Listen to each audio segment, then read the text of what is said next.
Aux Seychelles, les élections présidentielles et législatives se sont tenues du 25 au 27 septembre 2025. Plus de 77 000 électeurs étaient invités à choisir leur président et les 35 membres de l'Assemblée nationale. Le vote anticipé a eu lieu le jeudi 25 pour les habitants des îles éloignées et les travailleurs essentiels avant l'ouverture des bureaux de vote sur les 3 îles principales ce samedi 27. 8 candidats sont en lice pour la présidence, dont le président sortant Wavel Ram Kalawan pour un mandat de 5 ans.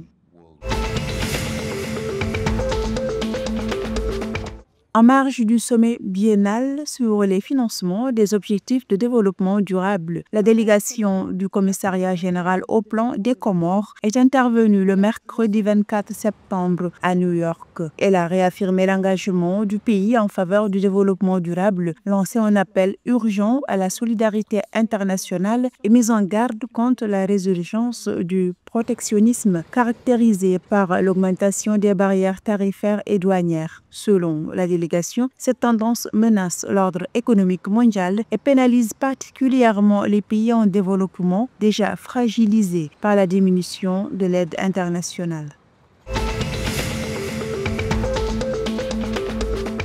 Après une première mise en service en 2024 et une extension en 2025, la capacité solaire du parc de Tolaria à Madagascar a été portée à 3,9 MW crête contre 2,9 MW crête auparavant. Cette centrale hybride développée par Philatex Energy intègre une unité thermique de 10 MW et une composante solaire au sol, atteignant une puissance totale de 13,9 MW. L'ajout de 1 MW crête de solaire permet désormais d'alimenter environ 2000 foyers en se basant sur une consommation moyenne mensuelle de 60 kWh.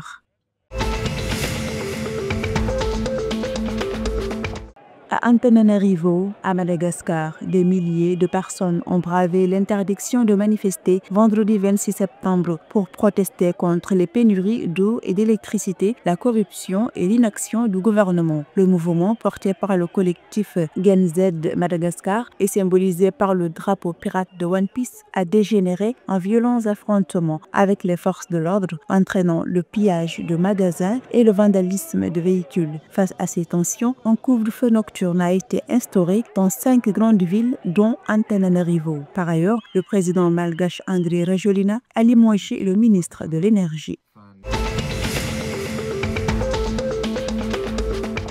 La Mauricienne Anaïs Angeline a remporté la médaille d'argent au saut en longueur T37 lors des championnats du monde de para-athlétisme ce samedi 25 septembre à New Delhi en Inde. Avec un saut de 4,59 mètres, elle réalise son meilleur résultat en carrière et établit un nouveau record d'Afrique. C'est son 2e titre de vice-championne du monde dans cette discipline après celui décroché à Kobe en 2024. Anaïs Angeline sera de nouveau en compétition le mardi 30 septembre sur le 100 mètres et le dimanche 5 octobre sur le 200 mètres T37 dames.